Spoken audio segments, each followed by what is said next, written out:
कार्यक्रम के पुण्यार्चक हैं श्री जयेश भाई जसवंत लाल शाह, श्रीमती रूपाबेन शाह, श्री अर्पित वखारिया, श्रीमती अदिति वखारिया, कियारा वखारिया, जियान वखारिया, कुंजन गांधी, ईशा गांधी एवं हतवी गांधी।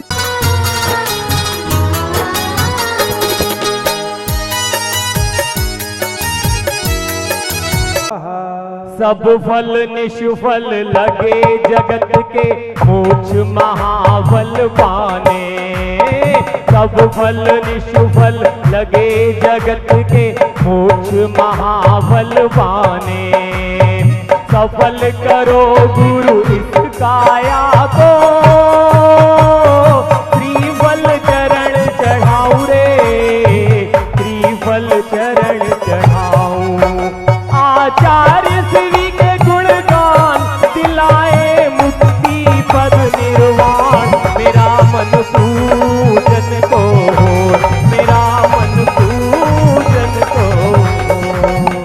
ओम ह्रीं षड विद्यासार महामोक्ष फल प्राप्ताय फलम निर्वपान्ति स्वाहा। अष्ट द्रव्य का मिश्रण करके रत्न थाल भर लाए। अष्ट द्रव्य का मिश्रण करके रत्न थाल भर लाए। स्वीकारो गुरु अल्प भेंट ये, भव से करो किनारा रे, भव से करो किनारा। गुरु आप मेरे भगवान, आपने किया मेरा कल्याण। मेरा मन पूजन को, मेरा मन पूजन को। बाजे झालर घंटी। विद्यासाय अनर्घ सुख प्राप्ताय अर्घम निर्वापन्ति स्वाहा। कर्नाटक के बेल गांव में ग्राम सद लगा कहलाया। मल्लपासी मति घर आंगन दूजा चांदो कर आया। शरद पूर्णिमा का प्रकाश धरती पर खुशियां भर लाया। चंद्र किरण से मानो जैसे फूल गुलाब सखिल आया। शरद पूर्णिमा की उजियाली शीतल सुखद सुहानी हो। झिलमिल नभ में चमके निर्मल चांद की चांदनी हो। साक्षात गुरु महावीर वन विद्या सागर विचर रहे। जिनके चरणों में नत होते देवलोक भी तरस रहे। कुंद कुंद के प्रति छवि गुरु अद्भुत शिल्पी वही कला। जिस वाटिका सिंचन करके चिंतन करते काव्य कला। कुंद कुंद के कुंदन से गुरु कंदन मन कंदन करते। जयवंतो आचार्य श्री जी तुम्हें सदा वंदन करते। दर्शन निज नित का करे रहे प्रदर्शन दूर। गुरु गुण गण गणना कठिन शब्दों में भरपूर। ओम ह्रीं षड विद्यासाय जयमाला पुनर्घम निर्वापन्ति स्वाहा। जय बोलो संत श्रोमणी आचार्य गुरु श्री विद्यासागर जी महामुनि राज की जय। परम पूज्य 108 आचार्य श्री समय सागर जी महामुनि राज की जय। इतना ध्यान रखना, पूजा ही करना, बाकी कुछ और नहीं करना। गुरु ने गुरु पद दे दिया, गुरु पद प्राप्त नवीन। पुनः प्रवर्तित हो गई परंपरा प्राचीन। मन मंदिर में आपका भक्ति सहित आह्वान। अत्र तिष्ठ सन्निधिकरण श्रद्धा सुमन प्रदान। ओम ह्रीं आचार्य आज्ञा शिरोमणि समय सागर जी महाराज।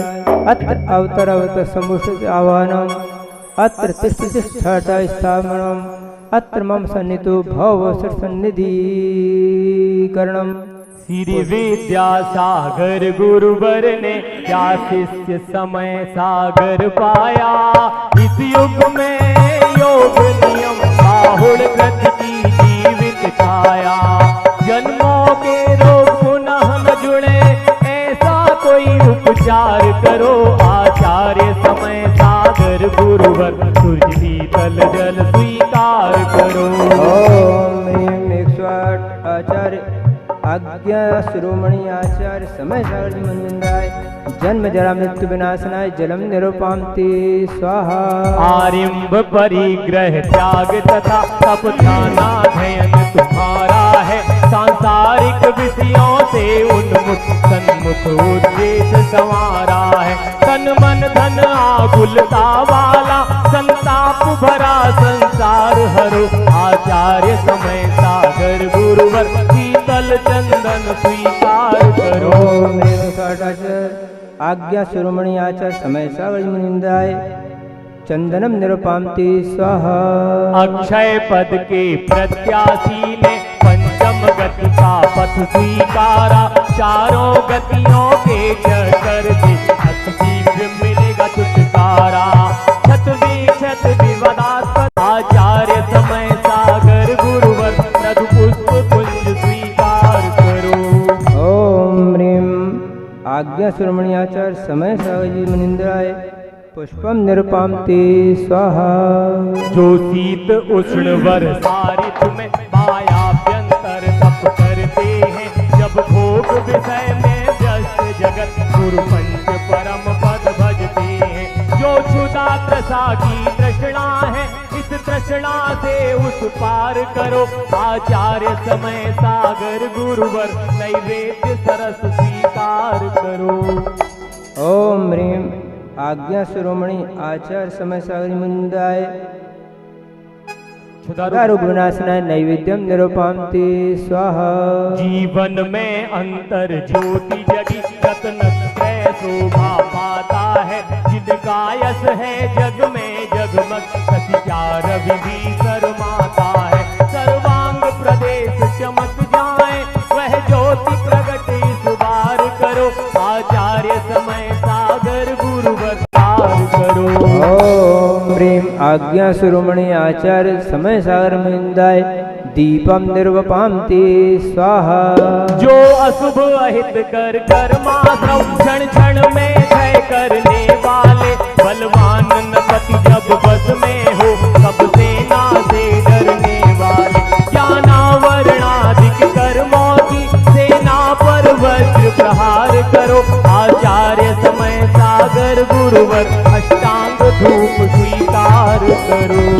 ओम ह्रीं आज्ञा शिरोमणि आचार्य समय सागर मुनिंदाय अष्टगण विद्वांसनाय धूपम निरुपामति स्वाहा।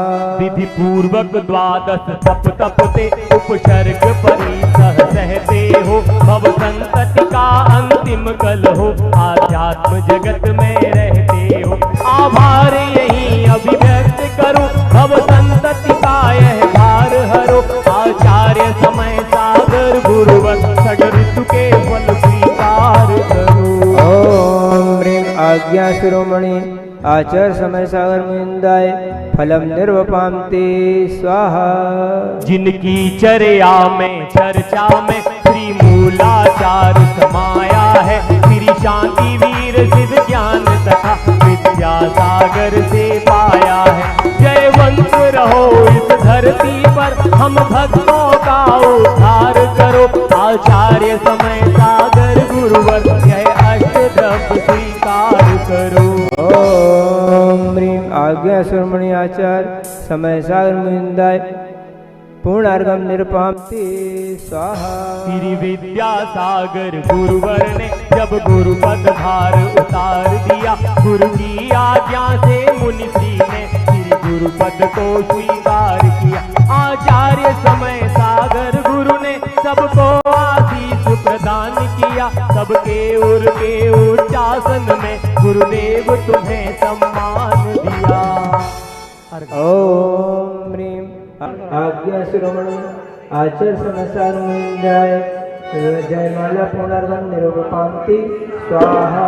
गुरु पद पद आसीन हो गुरु आज्ञा अनुसार। सूर्य समय सागर तुम्हें वंदन बारंबार। जल से धुलते कर्म हमारे चंदन देता शीतलता। कुंज धरे गुरु चरणों में पुष्प वासना लेता। नैवेद्य चढ़ा कर जुदा नसाऊं ज्ञान का दीप जलाऊं मैं। धूप जड़ा कर कर्म नचाऊं फल से मोक्ष फल पाऊं मैं। पुरस्कार मिल रहा है, परम पूज्य 138 आराधना का मिल रहा है, परम पूज्य 138 निर्भूषण का मिल रहा है, अनर्गत का है, अनर्गत पावती स्वाहा। कुंडलपुर की कमेटी गुरुदेव को साथ भेंट कर रही है।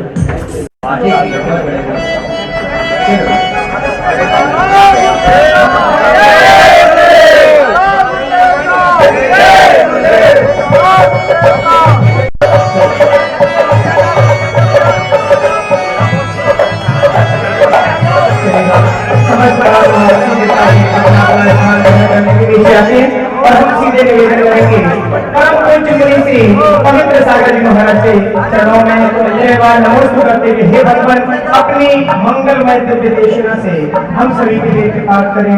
नमोस्तु भगवान, नमोस्तु भगवान, नमोस्तु भगवान। आप सभी से विनती शीघ्रता से मंच खाली करते थे। यही प्रार्थना आपसे अनुनय से कर जोड़, पल पल पग पग बढ़ चलो समय सूरी के ओर। सारे सागर छा रहे मम गुरु मधुर अपार, नमो विद्या सागर गहूँ कर सागर भव पार, कर सागर भव पार। बड़ी 110 बड़ी पार्श्वनाथ भगवान की जय, पंच परमेष्टि भगवान की जय, द्वासांग जिन वाणी माता की जय, गुरुनाम गुरु आचार्य ज्ञान सागर महाराज की जय, आचार्य गुरु विद्यासागर मुनि महाराज की जय, मुनि आचार्य श्री समय सागर महाराज की जय, अहिंसा परमो धर्म की जय। अक्षय तृतीया का पर्व है। अक्षय तृतीया का पर्व है क्योंकि आपको यह नहीं पता कि अक्षय तृतीया क्यों है। अरे वह सब भी बता रहा है। अक्षय तृतीया जिसका क्षय नहीं होता है, जिस तृतीया का कभी क्षय नहीं हुआ। अक्षय तृतीया मतलब जो तृतीया कभी क्षय को प्राप्त ना हो। ऐसा कहा जाता है, ऐसा सुना जाता है, ऐसा पढ़ा जाता है कि आज के दिन आदिनाथ भगवान को राजा श्रेयांश ने आहार दान दिया। यूं तो हर तीर्थंकर को हर श्रावक आहार देता है,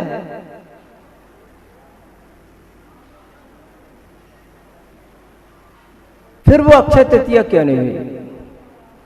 अक्षय नवमी, अक्षय अष्टमी, अक्षय सप्तमी ऐसी क्यों नहीं हुई? इसी नैनागढ़ और कुंडलपुर में हम एक भजन सुना करते थे। 8-10 कोड़ा कोड़ी सागर विरह काल के बीत गए। तब आदिनाथ भगवान अवतरित जन्म लिए और उनको इन 18 कोड़ा कोड़ी सागर के बीत जाने के बाद आहार दान देने की पहली परंपरा शुरू हुई थी।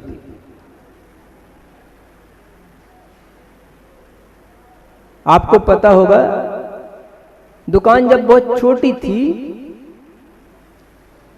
तब उसका कोई एक नाम दिया गया था, और अब ऐसे ही ये नाम आदिनाथ भगवान और राजा श्रेयांश के बीच का है कि आहार दान की परंपरा इस दिन से शुरू हुई और वह परंपरा अक्षुण्ण रूप से आज तक चली आई, इसलिए वह अक्षय तृतीया है। यह क्योंकि आज भी आहार दान की परंपरा जीवित है।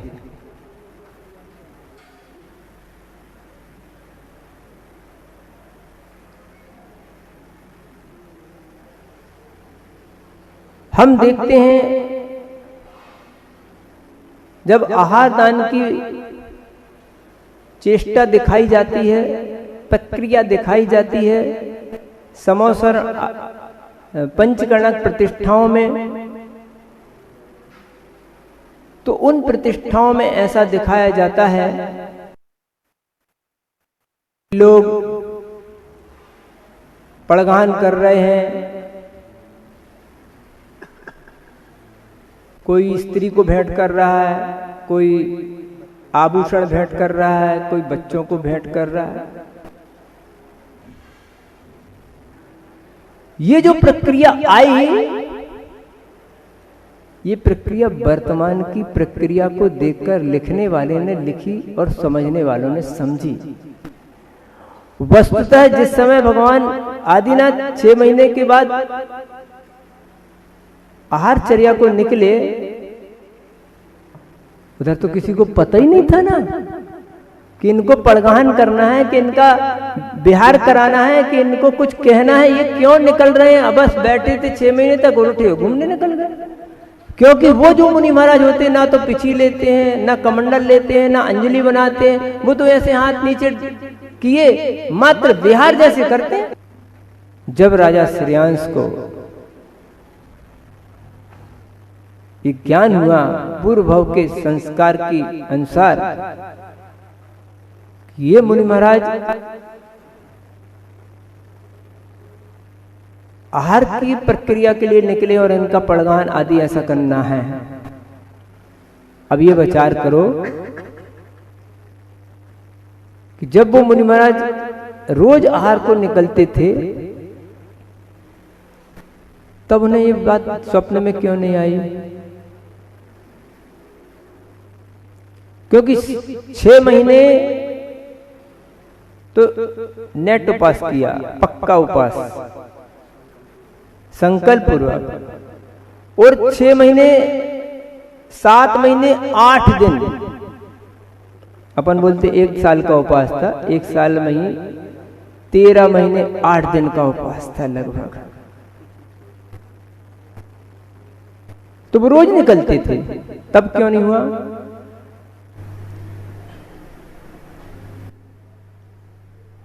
जो कहते हैं ना अपने कर्म के अनुसार, जब उनका कर्म पूर्ण हुआ तब इनका भी कर्म पूर्ण हुआ।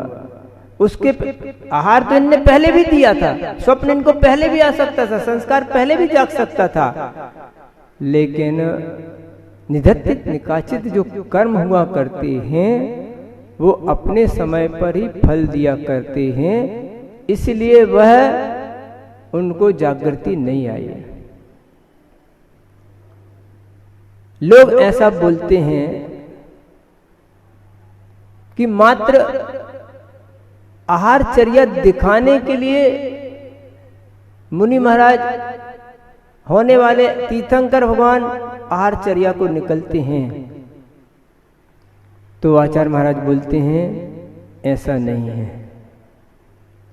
ऐसा नहीं है। जब असाता कर्म की तीव्र उदीर्णा होती है तब आहार की प्रक्रिया शुरू होती है। मंदोदय में, जिस समय अभी मान लो अपना मंदोदय चल, आहार की प्रक्रिया कब से शुरू होगी? असाता कब से? जैसे ही आपने आहार बंद किया और आपकी असाता की उदय शुरू हो सकता है, लेकिन वह मंदोदय होने से वह असाता अथवा वह क्षुधा प्रकट नहीं होती। जब उसकी तीव्र उदीर्णा आने लगती है तो वह भोजन की इच्छा प्रकट रूप में हो जाती है, आहार संज्ञा प्रकट रूप में हो जाती है। तो कह रहे हैं कि वह आहारचर्या दिखाने के लिए नहीं निकलते, वो आहारचर्या को अपनी क्षुधा मिटाने के लिए निकलते हैं। मात्र दुनिया को दिखा, आहारचर्या दिखाने की चर्या नहीं है, हमारे अपने लिए होती है। हमें आचार्य ने लिखा है 6 कार्यों से आहार ग्रहण किए जाते हैं और 6 कारणों से आहार का त्याग होता है। तो उन 6 कारणों को तप आदि की वृद्धि के लिए, संयम के पालन आदि के लिए उन्होंने आहार ग्रहण किया, ना कि लोगों को दिखाने के लिए। और दिखाने के लिए भी करना था एक दिन दिखा देते, 2 दिन दिखा देते। एक पूर्व वर्ष 84 पूर्व थे ना, तो 1000 वर्ष, हाँ 1000 वर्ष की उनकी तपस्या, हाँ 1000 वर्ष की उनकी तपस्या है। तो आचार्य महाराज ये बोल रहे हैं कि अगर 1000 वर्ष है उनका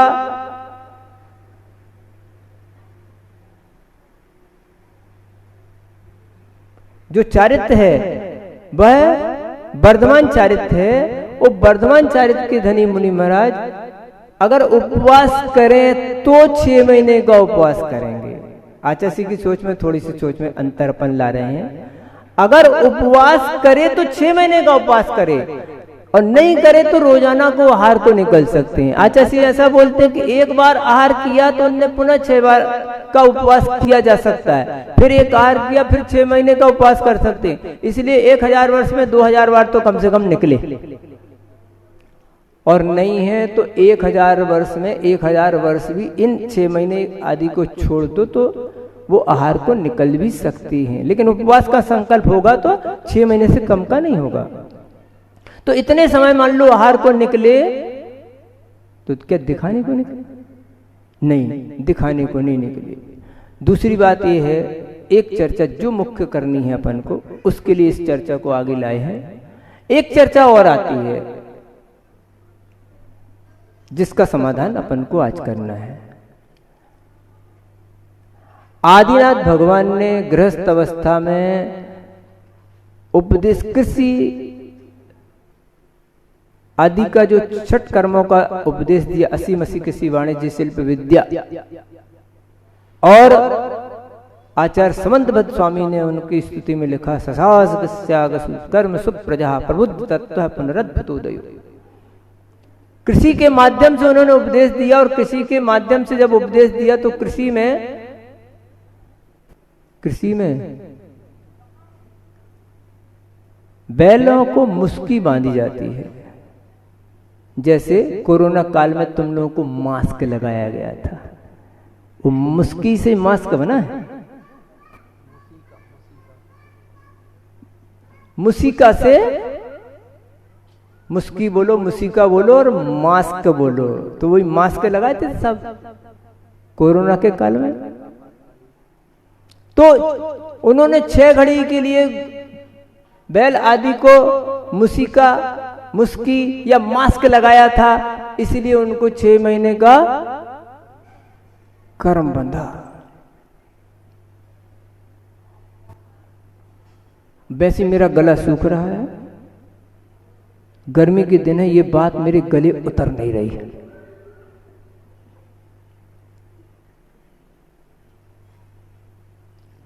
क्योंकि जो किसान होता है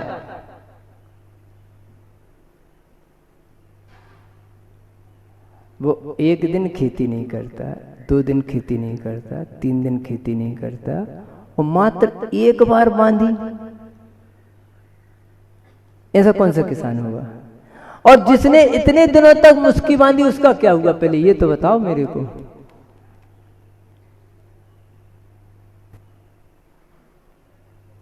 मुस्की बांधने से यदि कर्म बनता तो सब दिन का बनना चाहिए, 6 घड़ी का नहीं हो सकता।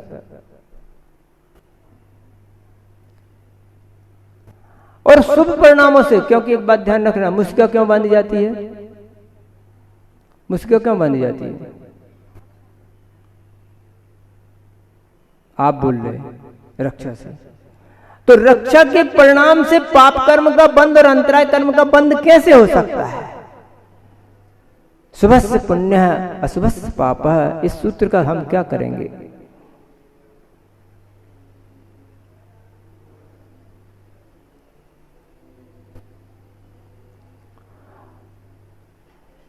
ऋषि बनो या कृषि करो, इसका उपदेश देने वाले वो आदिनाथ भगवान ससास कस्यादिषु कर्म सुप्रजा, जिन्होंने कृषि का उपदेश दिया। उस समय तो ये उपकरण आदि नहीं थे, हार्वेस्टर, मोटर, ट्रैक्टर नहीं थे, तो बिना पशुओं की खेती नहीं होती थी और पशुओं की सुरक्षा के लिए मुस्की बांधना अनिवार्य है उसकी सुरक्षा के लिए, तो ये कर्म बंध नहीं सकता। जिस आचार्य ने, जिस लेखक ने, जिस कवि ने, जिस सोच ने ये सोच लिखी है,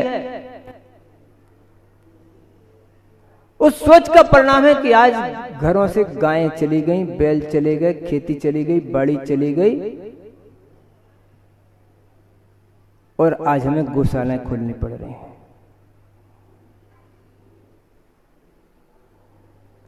ये कथन श्वेतांबर से आया है, दिगंबर से आया है, कहां से आया है, इस पर शोध होना चाहिए।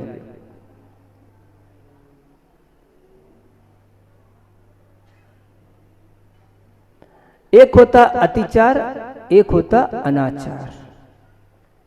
तत्वार्थ सूत्र की सूत्र में जितने भी हमारे 5 पापों के अतिचार आदि लिखे हैं, उनमें अधिकांश पशुओं पर आधारित अतिचार लिखे हैं। इससे सिद्ध होता है कि उस जमाने में कृषि का विशेष महत्व था। उदाहरण वही दिए जाते हैं, आज के समय में मोबाइल आदि का, टेप लैपटॉप आदि का उदाहरण दिया जाता है। क्यों दिया जाता है? क्योंकि प्रचलन उसका ज्यादा है। उस जमाने में सन 2000 साल पहले पशुओं पर आधारित खेती ज्यादा होती थी, घरों घर में पशु थे, इसलिए आचार्यों के उदाहरण में ये पशु संबंधी उदाहरण आए हैं। और आज हम जैनों ने इसी कृषि को हिंसक मानकर मुस्की बांधने से 6 महीने का अंतराय पड़ता है, इसलिए मुस्की की जड़ ही खत्म कर दो, घर से गाय बैल बाहर निकाल दो।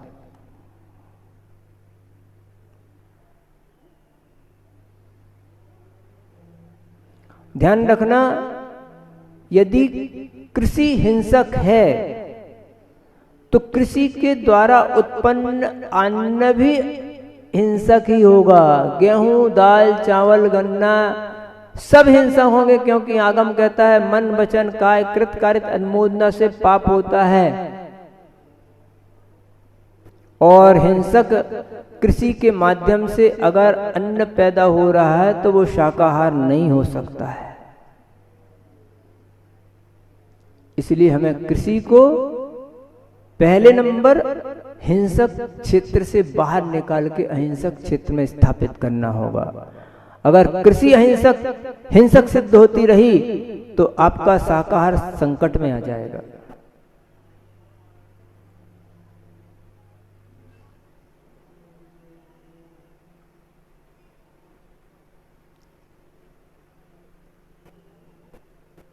अथवा ऐसा भी सोचा जा सकता है, ये तो समझना, कृषि हिंसक नहीं हो सकती। और इस कृषि के हिंसक होने से, गाय बैल पालने से उनको ये करना पड़ता, वो करना पड़ता है, तो हमारे घरों से गाय बैल भैंस निकल गए, खेती निकल गई। दक्षिण भारत में खेती प्रमुख व्यवसाय है। हम ऐसा सोचते हैं कि अगर दक्षिण में धर्म है, दक्षिण भारत मतलब यहां से भी दक्षिण की ओर मुख करें तो दक्षिण भारत शुरू होता है, लेकिन दक्षिण भारत का मतलब होता है कम से कम नागपुर, और हमारे यहाँ सीमा का बंटवारा होता है नर्मदा नदी के पास से। नर्मदा जी के ऊपर उत्तर भारत और नर्मदा जी के नीचे दक्षिण भारत। ये ज्योतिष शास्त्र आदि में ये सीमा का बंटवारा यहाँ से होता है। तो नागपुर के नीचे जितना आप चलते जाएंगे, महाराष्ट्र, कर्नाटक, केरल, सब जगह वहां पर कृषि ही मुख्य व्यवसाय है आज जैनियों का, और लोगों का भी है। मुख्य व्यवसाय जैनियों का है। 1993-94 तक तो यही हालत थी, तुम्हारे यहाँ खेती नहीं है तो शादी नहीं, और आज भी है, लेकिन आज स्वरूप बदल गया दक्षिण भारत का। लड़का तो खेती वाला चाहिए, 5 एकड़ खेती नहीं हो तो लड़की की शादी हो ही नहीं सकती, 5 एकड़। लेकिन लड़का खेती ना करता हो, सर्विस वाला चाहिए। लड़के की 5 एकड़ खेती हो लेकिन लड़का खेती ना करता हो।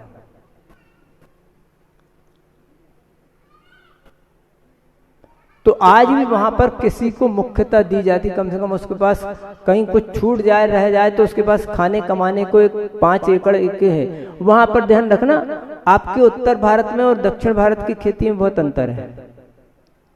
वहां 1 एकड़ वाला भी अपना घर चला लेता है, 5 एकड़ वाला 40-50 लाख रुपए का मकान बना के एक 4 व्हीलर उसके घर में होगी, इतना तो होता ही है। 5 एकड़ खेती वाला संपन्न श्रावक माना जाता है, और तुम्हारे यहाँ 25 एकड़ वाले को कुछ न गिने कोई, समझे नहीं? तो बात कर रहा हूं खेती के माध्यम से वहां व्यवसाय चलता है, और इसीलिए वहां पर धर्म टिका है, क्योंकि आचार्य समंतभद्र स्वामी के अनुसार आदिनाथ भगवान ने ससास कस्यादिषु कर्मसु प्रजा, उस खेती को उन्होंने अहिंसक मान के व्यवसाय किया, तो खेती आज भी वहां स्थिर है। और हम उत्तर वालों ने गोबर करना पड़ता है, इसमें इतने कीड़े मरते हैं। एक आचार्य ने और लिख दिया, एक कंडा को जलाने के बाद 7 गांव को जलाने का दोष लगता है। हाँ तो भैया गैस जलाने में कौन सा तुम्हारे से गांव को अगरबत्ती लाने का पुण्य मिलता है? गैस जलाने में कौन सी अगरबत्ती लगाने का पुण्य मिलता है?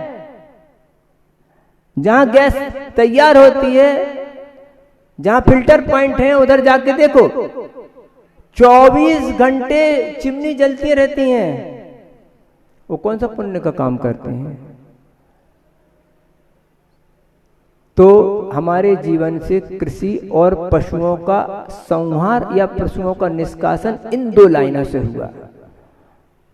जिनने लिखा कि एक कंडे को जलाने 7 गांव की हत्या का दोष लगता है, और एक व्यक्ति ने लिखा कि मुस्की लगाने से आदिनाथ भगवान को भी 6 महीने का अंतराय पड़ा था। इसीलिए लोगों ने अपने, क्योंकि लिखा है कि बनिया के पेट में न मारो भैया, पीठ में चाहे जितनी मार लो। और बनिया के पेट में लात पड़ गई तो बनिया ने अपने गांव से खेती बाड़ी अलग कर दी, गैया भैल अलग कर दी, ट्रैक्टर हार्वेस्टर खरीदी कर दिया। नागपुर में बाबा रामदेव की साथ सर्वधर्म सम्मेलन और गौरक्षा का एक कार्यक्रम हुआ। पंडाल मंच तो कितना लंबा था मैं कह नहीं सकता, वो मंदिर से लेके इस मंदिर तक 200-250 फुट का पंडाल था। वहां पर हमको 5 मिनट प्रवचन करने को मौका मिला, हम 10 मिनट लिए। हमने उनको यही कहा कि आप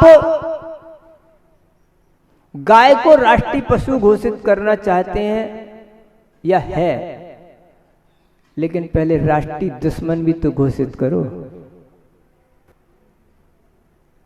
ट्रैक्टर, हार्वेस्टर, मोटर, इन पंपों को भी तो इस देश का दुश्मन घोषित करो, क्योंकि ये ट्रैक्टर हार्वेस्टर जब तक जिंदा रहेंगे तब तक पशु से आधारित कृषि नहीं हो सकती। पशु से आधारित कृषि की कल्पना तभी संभव है कि जब आप ट्रैक्टर, हार्वेस्टर, मोटरों को इस कृषि का दुश्मन घोषित करोगे, तब तो जानवर की कीमत होगी। आज आप देख रहे होंगे वो भगवान महावीर आदिनाथ भगवान का चिन्ह आवारा घूम रहा है। क्यों घूम रहा है? उसका सिर्फ कारण ये है अनुपयोगी हो गए। ऐसी कौन सी सरकार है, ऐसी कौन सी व्यवस्था है, ऐसी कौन सा विज्ञान है कि गाय तो हो, दूध देने वाली गाय का या बछिया का जन्म हो, लेकिन बछड़े का जन्म ना हो, ऐसी कौन सी व्यवस्था है? और जो बछड़ा पैदा होंगे उन बछड़ों की क्या उपयोगिता है, उनकी क्या उपयोगिता है, उनकी क्या व्यवस्था है? इसीलिए रोडों के ऊपर आवारा, जब लोग गाड़ियों से निकलते हैं तो बैलों की, गायों की, और जो गाय भी हैं जब तक दूध दे रही है तब तक तो लोग उसको लगाते हैं, फिर उसको खुला छोड़ देते हैं। तो बात ये कर रहा था कि इनकी रक्षा का एक ही कर्म है कि हमको कृषि को अहिंसक और पशुओं को पालना अहिंसक घोषित करना होगा, तभी जाकर यह इनकी रक्षा हो सकती है। बात ये कर रहा था कि अगर आदिनाथ भगवान को 6 महीने का अंतराय पड़ा और उन्होंने इतने समय में भी किया हो, तो कदाचित ऐसी हम कल्पना कर सकते हैं, ऐसी भी सोच हो सकती है कि उन्होंने जो 1 वर्ष तक तपस्या की, उस तपस्या के परिणाम से पूर्व काल में जो उन्होंने कर्म बांधे थे वो पूर्व काल के कर्म झड़ गए, मात्र इतने रह गए जैसे कि वो मुनि महाराज अथवा शरणिक राजा का कर्म सब 33 सागर की स्थिति से घटकर 84,000 वर्ष मात्र रह गया था। तो बंधुओं, आपको इस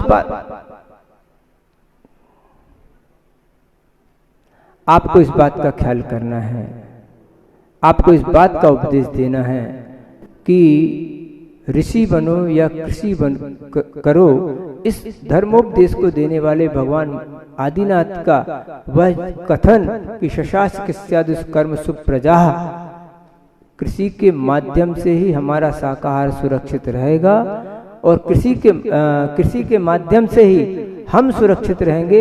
इन कंप्यूटर, लैपटॉप, संसार की जितनी जो मिशनरी तैयार हो रही है, ये मिशनरी अगर तैयार रही तो इनसे आपका पेट भरने वाला नहीं है।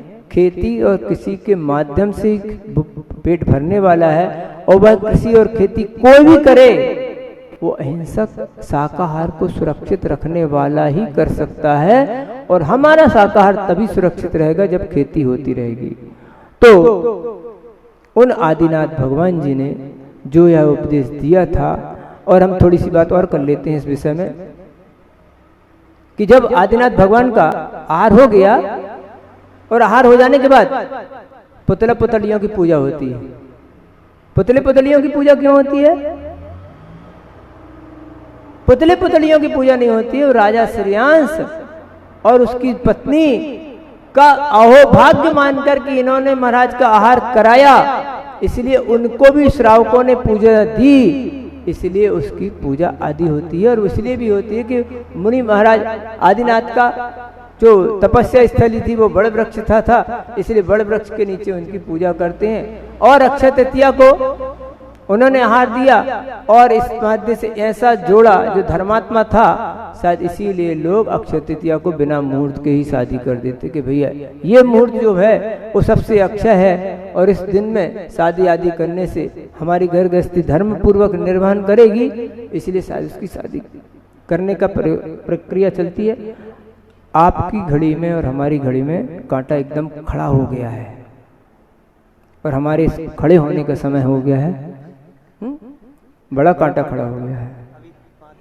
नहीं, तो मैं इस प्रवचन को यहीं पर विराम दूंगा, क्योंकि पहले भी कहा है कि बनिया के पेट में लात नहीं मारना, पीठ में चाहे जितनी मार लो।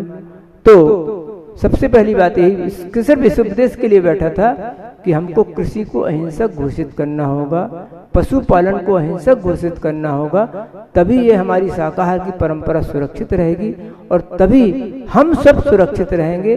क्योंकि हमारे लैपटॉप, टीवी, मोबाइल और इन भौतिक उपकरणों से हमारा संसार चल सकता है लेकिन जीवन नहीं चल सकता। इसीलिए इस विषय में हमें सभी को ध्यान देना चाहिए। इन्हीं भावनाओं से मुझे और भी 1-2 प्रवचन के विकल्प हैं, लेकिन वो जब अवसर आएगा, उसका एपिसोड जब आएगा उसका इंतजार के। बोले हिंसा परमो धर्म की जा वाणी के ज्ञान ते सूझे लो कालो, सो वाणी मस्तक नमो सदा दे तोड़ो। हे जन वाणी भारती तो जपो दिन रैन, जो तेरी शरणा गए सो पावे सुख चैन। इस कार्यक्रम के पुण्यार्चक थे श्री जयेश भाई जसवंत लाल शाह, श्रीमती रूपाबेन शाह, श्री अर्पित वखारिया, श्रीमती अदिति वखारिया, कियारा वखारिया, जियान वखारिया, कुंजन गांधी, ईशा गांधी एवं हतवी गांधी।